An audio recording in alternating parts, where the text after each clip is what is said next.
What it do? Dream Team. It's your boy D Neal back with another reaction video, guys. Here we are with Dave Chappelle completely destroys cancel culture. And let me just say, I am sick and tired of cancel culture.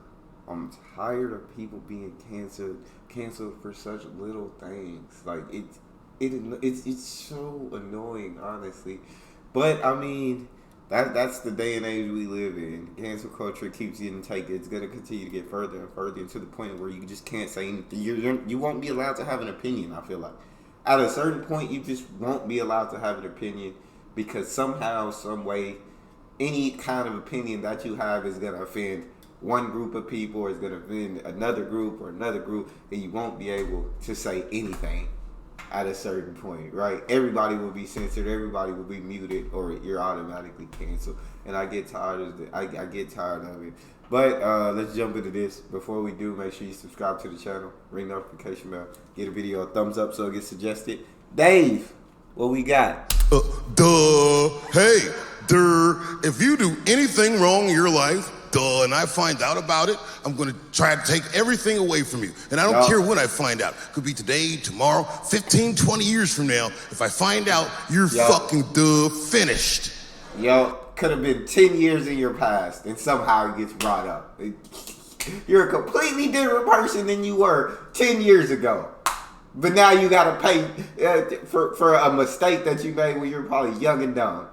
All right, come on, Dave. Who's that? That's you. That's what the audience sounds like to me. Talk to him, Dave. That's why I don't be coming out doing comedy all the time, because y'all niggas is the worst motherfuckers I've ever tried to entertain in my fucking life. Are you surprised though by the criticism that's come your way? No, and I don't mind that people get upset. Some of this criticism, like, is helpful. Like, I get educated by it. I don't necessarily agree with all of it, but I learn about a lot of things, just from my critics. I am not saying that to say that trans women aren't women. I am just saying that those pussies that they got, you know what I mean? I'm not saying it's not pussy, but that's like beyond pussy or impossible pussy. You know what I mean?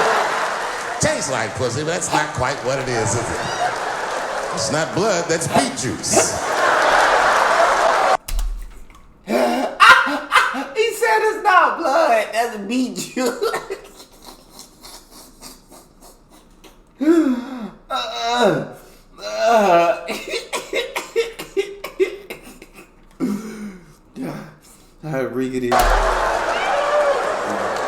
Oh yeah, they mad. You guys gotta remember, I'm not saying it to be mean. I'm saying it because it's funny. And everything's funny till it happens to you. If bad things happen to someone else, that's not necessarily funny. Look at it this way. I grew up in the crack epidemic. I tell jokes about it. I grew up in the crack epidemic, and now there's an opioid epidemic. Are they treating the opioid epidemic the way that they treated the crack epidemic? No, this is a national health emergency. When we were coming up, we were policed by the National Guard, addicts were criminals. Now they understand addicts are sick people. And maybe it's because the demographic of the opioid epidemic is not the same demographic of the crack epidemic. Racially. Right. We're talking about race. Right, so now that your community is getting destroyed, is a whole nother ball game. And then it's a huge window of empathy. Oh my God, we can see each other. We both went through similar pain. But I'm just saying, everything's funny till it happens to you is more about empathy. That you there but for the grace of God. I like the way he explained that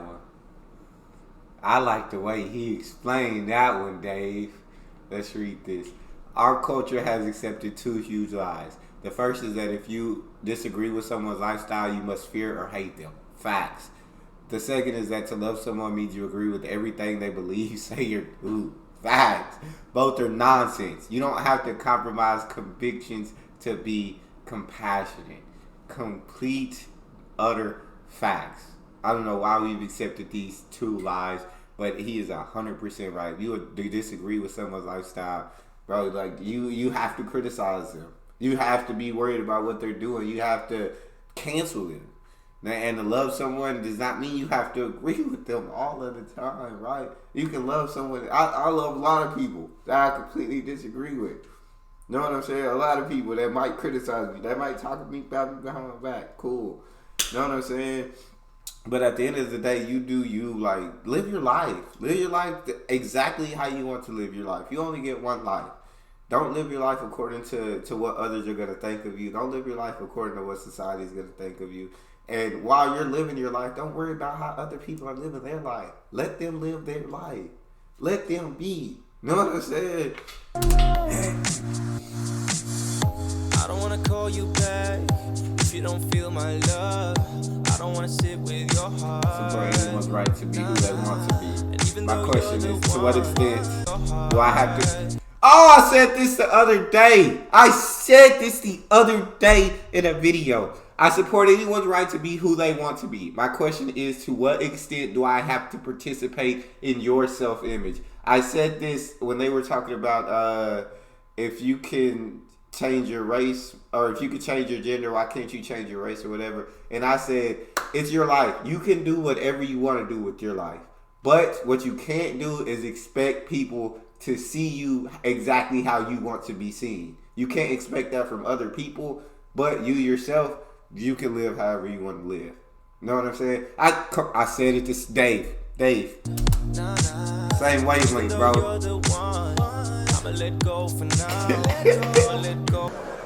But there's a more important reason that I would stop doing comedy right now. And this reason is the real reason that's been percolating, and it really is the crowd, not you. I'm talking about the crowd on the big stage. It's too hard to entertain a country whose ears are so brittle. Motherfuckers are so sensitive, the whole country is turned into bitch-ass niggas. Breathe, baby. Breathe. Everything you say upsets somebody. You know, I can remember when it all started. It was when I was doing Chappelle's show. When I was doing Chappelle's show, I used to do the show, and then on the weekends I do like concerts and shit like that. So I'm doing a concert, and there was a couple in the front row, beautiful couple. The wife was obviously Asian. You could see it in her face.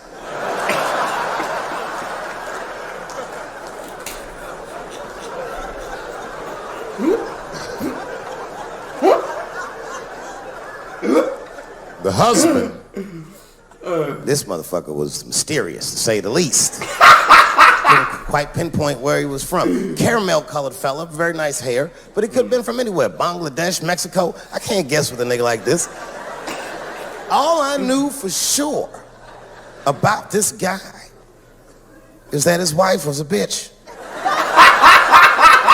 I could see that in her face, too. No, he was laughing and having a good time, and she was scowling at me at a goddamn comedy show. I couldn't figure it out. And then I realized at some point that she was pregnant, and I was smoking on stage. I said, oh my God, that's probably why she's mad. So I started to put my cigarette out, but then she hit me with one of them fake non-smoker calls. I just kept smoking. I thought to myself, bitch, that baby will be fine, relax. She hit me like harder than faker. Them fake non-smoking calls. So I just kept smoking. That baby would be fine. Oh my Lord. And I tried to break the tension. I just asked her. That's all I said. I go, hey, where are you guys from anyway? And I could tell that she was on to me. She goes, very condescendingly, she says, I'm from California. If you're asking my ethnicity, I am Chinese. And her husband was just cool about the shit. He was like, I'm Mexican, bro. I said, well, I'm sorry if I offended you by asking. But you're a very beautiful couple. And miss, there's no question that you're gonna give birth to the hardest working baby this world has ever seen.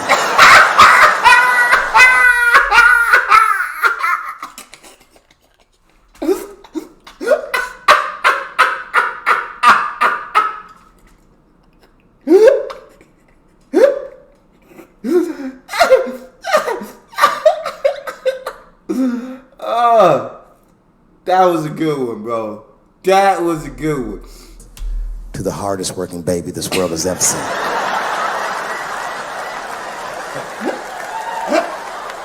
That's not a bad joke. She got very upset. She got up to leave immediately. But she didn't just leave. She had to take one last dig at me on the way out. I will never buy one of your fucking DVDs again, Dave Chappelle. I said, ma'am, with all due respect, Chinese people don't buy DVDs.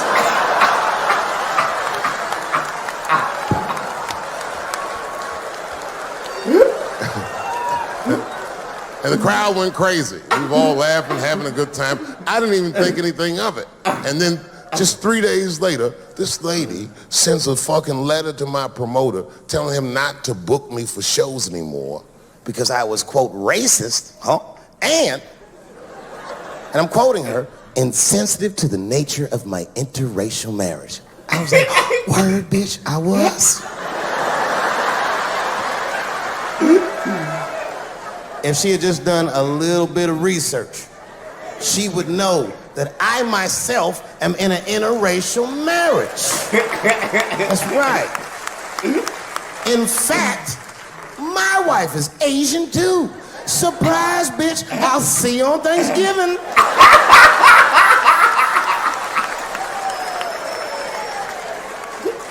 But my wife's not Chinese. She's Filipino. That's right. And our kids are Puerto Rican somehow, so there you go. I don't give a fuck about interracial marriage. In fact, you know what? My mother is half white. A lot of people don't know that. Well, all right, you were a little too excited, but okay. That was so loud. I'm like, whoa. Half white. A lot of people don't know that. Well, all right, you were a little too excited, but okay. A lot of people don't believe me when I say that, but it's true. You can't tell looking at me, but if I grew my hair out, you would think you was at a fucking Cat Williams concert. My shit is beautiful.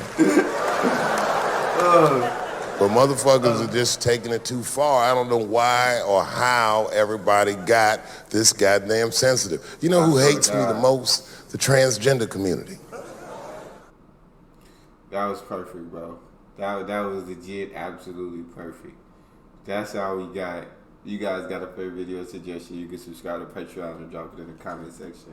It's your boy Neal, out.